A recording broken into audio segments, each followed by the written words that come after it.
24 तास एक पाऊल पुढे.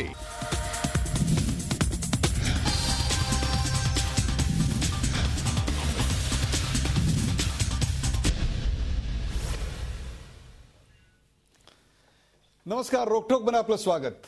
तुफानी प्रचार, टोकाचे आणि गंभीर आरोप, गुंडगिरी आणि पैशाच्या वाटपामुळे राज्यभर चर्चेच्या ठरलेल्या सांगली, मिरज, कुपवाड महानगरपालिकेच्या निवडणुकांचे निकाल आज अखेर जाहीर झाले. राष्ट्रवादीचा धुव्वा उडवत या निवडणुकीत काँग्रेसनं बाजी मारली. मात्र या निवडणुकीच्या प्रचारादरम्यान काँग्रेस आणि राष्ट्रवादीनं एकमेकांवर जे आरोप केले ते अत्यंत गंभीर अशा स्वरूपाचे होते आणि हे आरोप करताना त्यांचे राज्य पातळीवरचे नेतेच स्थानिक नेत्यांच्याही पुढे होते. त्यामुळे प्रचाराची पातळी तर खालावलेली दिसलीच, मात्र त्याचबरोबर इतका काळ सत्तेत बसणाऱ्या काँग्रेस आणि राष्ट्रवादीला निवडणुका आल्यावरच एकमेकांवर इतके गंभीर आरोप का बरं करावेसे वाटतात आणि एकमेकांच्यातले दोष असे इतके का बरं दिसतात असा प्रश्न सर्वसामान्यांना नक्कीच पडला असेल. सांगलीत काँग्रेसच्या पारड्यात जनतेनं का बरं मतं टाकली? प्रचारादरम्यान केले गेलेले आरोप खरे किती आणि खोटे किती, त्याहीपेक्षा सुद्धा गंभीर किती, याला सर्वात जास्त महत्व आहे. आणि या निवडणुकीनंतर काँग्रेस राष्ट्रवादीतील संबंधात कायमस्वरूपी तणाव वाढेल का, यासारख्या असंख्य प्रश्नांचा वेध घेऊया आजच्या खास कार्यक्रमात सांगलीचा अन्वयार्थ.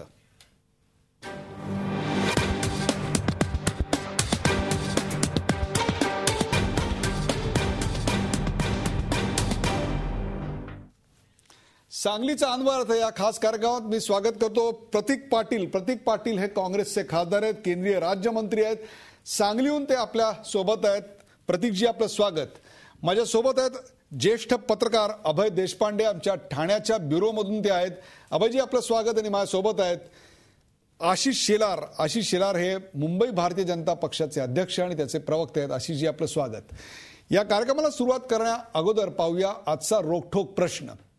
आजचा रोखठोक प्रश्न आहे, सांगलीच्या निवडणुकीमुळे काँग्रेस आणि राष्ट्रवादीत कायमचा तणाव निर्माण होईल का? रोखठोक कार्यक्रमात आपलं मत मांडण्यासाठी www.facebook/G24 ला लाईक करा किंवा 24tas.com वर लॉग इन करा.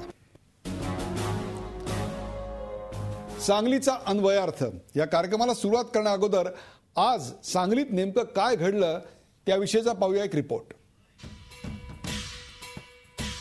सांगली, मिरज, कुपवाड महापालिकेवर पुन्हा वर्चस्व मिळवल्यानंतर काँग्रेस कार्यकर्त्यांनी असा जल्लोष साजरा केला. काँग्रेस आणि राष्ट्रवादीच्या दिग्गज नेत्यांनी तळ ठोकल्यानं दोन्ही काँग्रेसमध्ये काट्याची टक्कर होईल असं चित्र दिसत होतं.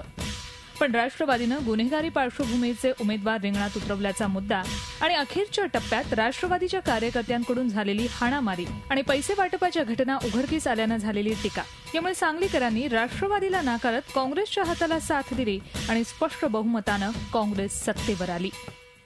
ठेकेदारच्या हातामध्ये सांगली जात्या आणि हे सगळ्यांच्यावर अन्याय होते म्हटल्यानंतर सांगलीच्या जनतेनं बदल करण्याचा, परिवर्तन करण्याचा निर्णय घेतला आणि या सांगलीनं मध्ये आम्हाला चांगल्या पद्धतीची सत्ता या काँग्रेसच्या पक्षाला दिली गेली. निवडणुकीमध्ये कमी अधिक होत असतं. काँग्रेसला यश मिळालं, आम्हाला अपेक्षेपेक्षा कमी मिळालं. पण ही गोष्ट जर काही लक्षात घेतली तर यश मिळालं ते काँग्रेस राष्ट्रवादीलाच आहे. एकोप्यानं लढल्याचं फळ काँग्रेसला मिळालं, तसंच निवडणुकीच्या तोंडावर महापौरांसह 10 नगरसेवकांना फोडल्याचा फायदाही झाला. राष्ट्रवादीची साथ सोडून भाजपनं स्वाभिमानी विकास आघाडी स्थापन केली. त्यांना 8 जागा मिळाल्या. वेगळं लढणाऱ्या शिवसेनेला खातंही उघडता आलं नाही, तर 1 जागा जिंकून मनसेनं सांगलीत खातं उघडलं. जिल्ह्यात वर्चस्व वाढवू पाहणाऱ्या जयंत पाटलांसाठी राष्ट्रवादीचा हा पराभव धक्कादायक ठरला. तर महापालिकेत सत्तेवर येऊन काँग्रेसनेही आपली ताकद दाखवून दिली आहे. सांगलीहून रवींद्र कांबळेसह bureau report, Zee media, Mumbai. निवडणूक निकालाची नेमकी आकडेवारी, फायनल आकडेवारी काय होती ती आपण पाहूया. काँग्रेस 40 जागा, राष्ट्रवादी काँग्रेस फक्त 18 जागा, स्वाभिमानी विकास आघाडी 8 जागा, अपक्ष 9, तर महाराष्ट्र नवनिर्माण सेना 1 जागा. 2008 साली काय आकडेवारी होती ती पाहूया आपण. एकूण जागा 74, विकास महाआघाडी ज्याच्यामध्ये राष्ट्रवादी, भाजप आणि आरपीआय होते 37 जागा, काँग्रेस 25, जनसुराज्य पक्ष 4, अपक्ष 8. एकूण सांगलीनं आज तरी काँग्रेसच्या बाजूनं कौल दिलेला आपल्याला दिसतो. मला जायचंय प्रतीक पाटील यांच्याकडे. प्रतीक पाटील, सर्वप्रथम झी24 तास हा संपादक म्हणून मी तुमचं अभिनंदन करतो. आज निर्विवादपणे असं यश काँग्रेसला त्या ठिकाणी मिळालेलं आहे. मला तुम्ही सांगा, या विजयाची नेमकी कारणं आपण काय सांगाल?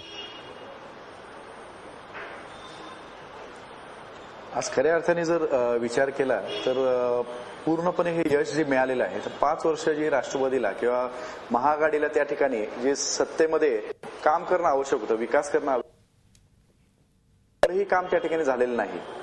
एक केंद्रबिंदूमधून जयंत पाटील त्या ठिकाणी होते. जयंत पाटलांकडे पूर्णपणे त्याचं नेतृत्व होतं. एक आपण असं विचार करू की एखाद्याला जर नेतृत्व मिळालं असेल, काम करायची संधी मिळाली असेल आणि एक चुटीने एकाच ठिकाणी कारभार होत असेल तर काम चांगलं होतं असं म्हणतात. पण त्या ठिकाणी त्यांना ती जबाबदारी पूर्ण करता आली नाही, लोकांपर्यंत त्या ठिकाणी आपलं काम पोच करता आलं नाही. हेच कारण मूळ आहे की त्या ठिकाणी आपल्याला काँग्रेसला यश मिळालेलं आहे. लोकांना त्यातली जाणीव झाली आहे की कामं कुठली झालेली नाही. 5 वर्षात एक खेळखंडोबा झाला. महापालिकेमध्ये भांडणं झाली, महापालिकेत एकूच म्हणजे महाआघाडीच्या निमित्ताने ही सगळी मंडळी एकत्र आली, यांना एकत्र ठेवता आलं नाही. यांना हाच एक मुद्दा असेल की ज्या मुद्द्यामुळे लोकांनी आज पूर्णपणे त्या ठिकाणी सत्ता आमच्या हातात दिलेली आहे. प्रतीक पाटील, म्हणजे ज्याप्रमाणे काम व्हायला पाहिजे होतं त्याप्रमाणे ते काम झालं नाही, म्हणूनच अर्थातच मतदारांनी कौल हा काँग्रेसच्या बाजूने दिला आणि हाच प्रश्न घेऊन जायचा मला. म्हणून राष्ट्रवादीच्या विरोधात एक प्रकारे महाआघाडीच्या विरोधात मतदान झालं आणि काँग्रेसला मतं मिळाली. मग ती तशी भारतीय जनता पक्षाला का नाही मिळवता आली? नाही, मला वाटतं ह्या निवडणुकीचं थोडं अनालिसिस वेगळ्या पद्धतीने करण्याची आवश्यकता आहे. महाआघाडीनंतर राष्ट्रवादी आत्ता वेगळी लढली आहे, स्वाभिमानी आघाडी भारतीय जनता पक्षाने स्थापन केली, शिवसेना वेगळी लढली आहे, मनसे आता नवीन पक्ष आला. ह्या सगळ्या घटनाक्रम जर बघितल्या तर भाजपच्या परफॉर्मन्सबद्दल मी एवढंच म्हणेन, आम्ही सुखी नाही आहोत पण समाधानी नक्की आहोत. आम्ही सुखी नाही आहोत पण आम्ही समाधानी आहोत. पण लक्षात ठेवा, तुम्ही इतके अल्पसंतुष्ट कधीपासून झालात? नाही, मी असं सुरुवातीलाच म्हटलं की ह्या निवडणुकीचे अनालिसिस वेगळ्या पद्धतीने करावं लागेल.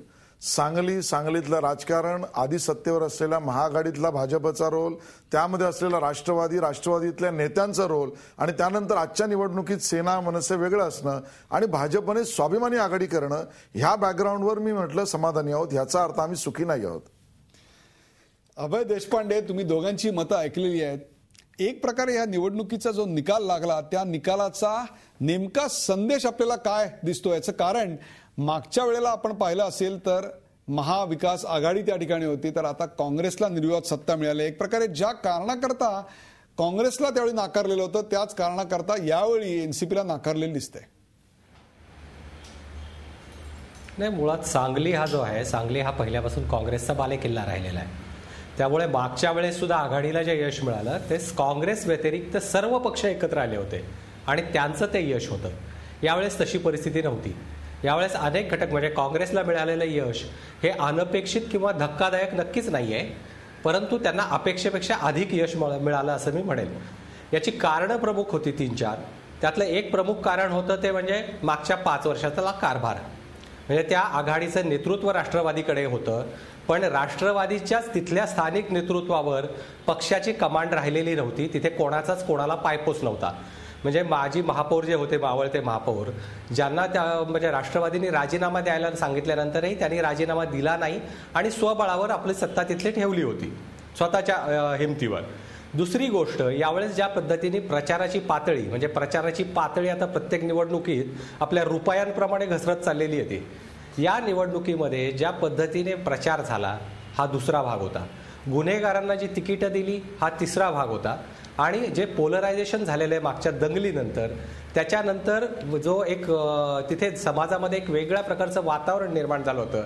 मला वाटतं काँग्रेसने यावेळेस ते वातावरण बदलवण्याचा प्रयत्न केला आहे. काँग्रेसमधली गटबाजी जी की नेहमी काँग्रेसच्या मुळावर येते ती यावेळेस मिटवण्यात मुख्यमंत्र्यांनी पुढाकार घेतला होता. जे मुख्य प्रमुख गट आहेत, प्रतीक पाटील मान्य करणार नाहीत ते, पण ते गट सर्वश्रुत आहेत की तिथे मतंगराव पाटलांचा आहे गट. पण या सगळ्या गटांना एकत्र घेऊन काँग्रेस यावेळी एकसंघपणे लढली आणि त्याचा फायदा या निवडणुकीत त्यांना निश्चितपणे झालेला आहे. गट तट याचं राजकारण मिटवलं तर काँग्रेसला अजूनही एक हाती लढलं तर यश अशक्य नाही, हा याचा संदेश आहे. अभय, नक्कीच आहे. कारण या निवडणुकीचं मला वाटतं की पश्चिम महाराष्ट्रामध्ये मगाशी पतंगराव बोलले की याचे दूरगामी परिणाम होतील, नक्कीच होतील. कारण राष्ट्रवादी काँग्रेसचं अलीकडच्या काळात जे त्यांची घडी विस्कटलेली आहे ते पश्चिम महाराष्ट्रात जिथे की राष्ट्रवादीचा बालेकिल्ला आहे तिथेच ती घडी विस्कटत चालली आहे. कोल्हापूरमध्ये त्यांनी मागेच फटका खाल्ला होता, सांगलीमध्ये आज ते गमावत आहेत, साताऱ्यामध्ये उदयनराजे वेगळी भूमिका घेत आहेत. त्यामुळे मला वाटतं की ही निवडणूक काँग्रेससाठी आणि राष्ट्रवादीसाठी दोघांच्या दृष्टीने महत्त्वाची आहे. काँग्रेस जर एकसंघ राहिली आणि व्यवस्थितपणे लढली तर पश्चिम महाराष्ट्रामध्ये ही राष्ट्रवादीच्या बरोबरीने या पक्षाला आपली शक्ती उभी करता येऊ शकते असंही या निवडणुकीत दिसून आलंय. अभयजी, आणखीन एक प्रश्न येतो म्हणजे या निवडणुकीत सर्वच राजकीय पक्षांनी, विशेषतः जे मोठे राजकीय पक्ष आहेत त्या प्रत्येकानेच प्रचंड मोठ्या प्रमाणावर पैसा खर्च केलेला होता. पैसा हा स्थानिक निवडणुकीत प्रचंड मोठा आणि महत्त्वाचा फॅक्टर आहे सर, नक्कीच आहे. आणि विशेषतः काही निवडणुकांमध्ये बघितलं आपण, इव्हन मुंबई महापालिका असतील किंवा ठाण्याची महापालिका असेल किंवा नगरपालिकांच्या निवडणुका असतील तर या स्थानिक स्वराज्य संस्थांमधील निवडणुकीचा खर्च आज इतका मोठ्या प्रमाणात वाढलेला आहे. त्याच्याबद्दल जाहीर कोणी बोलत नाही, कारण जाहीरपणे बोललं तर त्यांचा गोपीनाथ मुंडे होईल, त्यामुळे त्याच्याबद्दल कोणी बोलत नाही. परंतु ही वस्तुस्थिती आहे की या निवडणुकांमध्ये प्रचंड खर्च झालेला आहे. पूर्वी काही झोपडपट्ट्यांमध्ये किंवा कुठे गरीब वस्त्यांमध्ये पैशाचे किंवा दारूची आमिषं दाखवून निवडणुका जिंकण्याचे प्रयत्न व्हायचे. परंतु आता अलीकडच्या काळात विशेषतः महापालिका आणि नगरपालिकाच्या निवडणुकांमध्ये दिसून आलंय की मध्यमवर्गीय वस्तींमध्ये ही वेगवेगळ्या पद्धतीने निवडणुकीत पैशाचा वापर होतोय.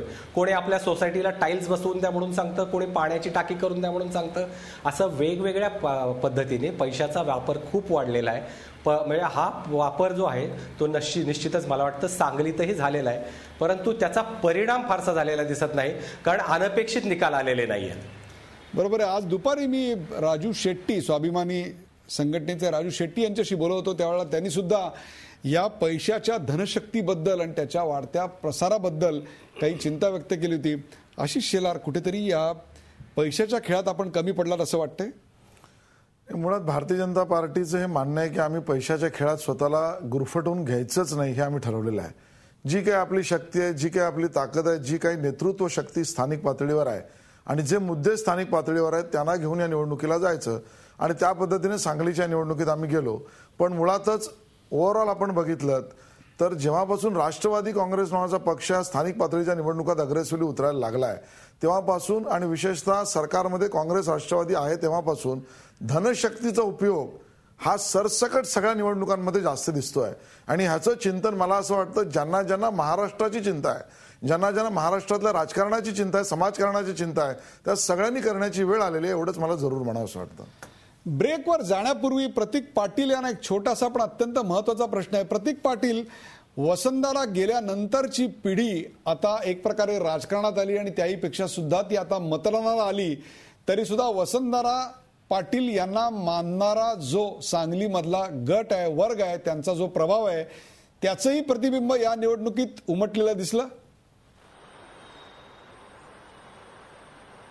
नाही, नक्कीच दादांच्या बाबतीतची आस्था किंवा दादांच्या बाबतीतचं कामाची जी पद्धत होती ती आजही या ठिकाणी आमच्या माध्यमातून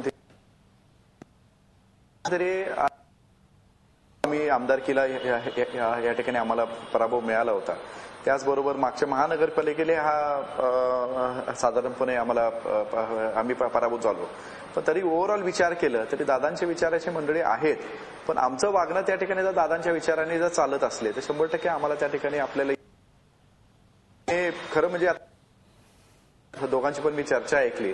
मी एवढं सांगेन की सांगलीच्या महानगरपालिकेला नक्कीच इलेक्शनमध्ये या ठिकाणी पैशाचा मोठा खर्च झाला, पण आजच्या घडीला जर बघायला गेलं तर कितीतरी उमेदवार असे आहेत की त्या ठिकाणी पैशाचे खर्च होऊन सुद्धा जी यश आम्हाला मिळालेलं आहे या ठिकाणी पैशाचा खर्च होऊन सुद्धा त्या ठिकाणी त्याच्या पैशामुळेच निवडणूक लढली गेली असं नाही.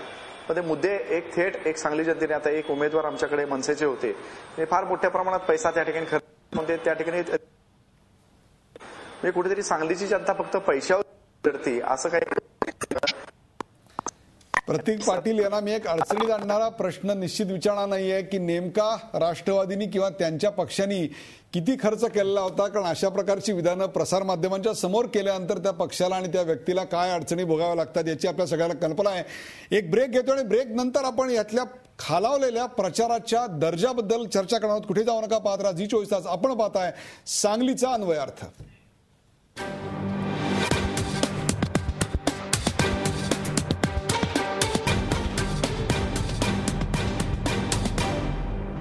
झी 24 तास, एक पाऊल पुढे.